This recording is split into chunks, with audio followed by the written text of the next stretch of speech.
सत्ता में बैठे लोगों, तुमने सुनी न मेरी पुकार, इसलिए मैं खड़ा सड़क पर तुझे आज रहा ललकार।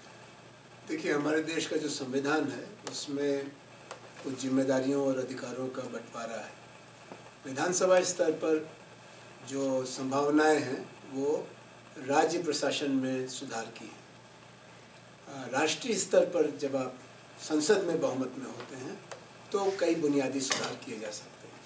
फिर भी अगर दिल्ली की विधानसभा में, जहाँ कि हम पहला मोर्चा खोल चुके हैं, हमारा संगठन बहुमत पाता है, तो जैसा अभी हमारा आंदोलन चल रहा है, हम उनको ही अपनी सरकार की प्राथमिकताओं में बदलेंगे। यानी जो नागरिक सुविधाएं हैं, जिनका कि पिछले दिनों हमने मनमाने तरीके से दाम बढ़ाया, बिजली, पानी, स्वास्थ्य, शिक्षा, ये जो 4 मोर्चे हैं, इन चारों मोर्चों पर पिछले दिनों में आम आदमी पार्टी ने और अन्य नागरिक संगठनों ने भ्रष्टाचार की शिकायतों के साथ सुधार की मांग की है।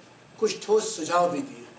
अगर हमें सरकार में आने का मौका मिला तो इन चारों मोर्चों पर हम कुछ बुनियादी सुधार करेंगे, जिससे कि मनमाना दाम बढ़ाना बिजली का या पानी का और या स्वास्थ्य के सिलसिले में जो अराजकता है, अगर आपके पास पैसा नहीं है तो आपके लिए छोटी बीमारी भी बड़ी समस्या बन जाती है। और बच्चों के शिक्षा की व्यवस्था, जो शिक्षा के अधिकार के बन जाने के बाद अब हर बच्चे को सहज सुलभ होनी चाहिए। एक दूसरा मोर्चा है जहाँ की सरकार को तत्काल हस्तक्षेप करना है, और वो है स्त्रियों की, वृद्धों और बच्चों की सुरक्षा।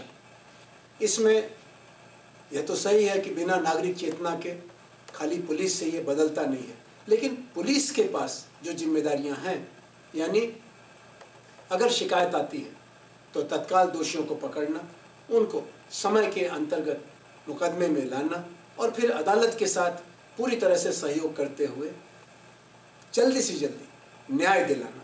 जो हमारी पुलिस, प्रशासन और न्याय व्यवस्था का त्रिकोण है, उसके बारे में हमें अविलंब हस्तक्षेप करना है, वरना दिल्ली की बदनामी देश की बदनामी है। और एक तीसरा मोर्चा है जो हम दिल्ली के पर्यावरण और परिवेश को लेकर के देखते हैं। इस समय दिल्ली की गंदगी हम दिल्ली में बाहर से आने वालों के मत्थे मढ़ देते हैं, ये उचित नहीं है। दिल्ली में जो इस समय का आवास प्रबंधन है, इसमें सैनिटेशन के लिए, मलमूत्र निकासी के लिए, पर्यावरण सुरक्षा के लिए, वेस्ट को यानी जो कूड़ा कचरा है उसके प्रबंधन के लिए और उसको ऊर्जा में बदलने के लिए सुझाव तो बहुत हैं, कार्रवाई बहुत कम है। मैं समझता हूँ कि बिजली, पानी, दवाई और पढ़ाई पहली प्राथमिकता, नीतियों के स्तर पर, प्रबंधन के स्तर पर स्त्रियों की, बच्चों की और वृद्धों की सुरक्षा और उनके साथ अपराध करने वालों को अविलंब दंडित करना, और तीसरे जो दिल्ली का प्राकृतिक परिवेश है उसको बचाए रखना और उसको बेहतर बनाना।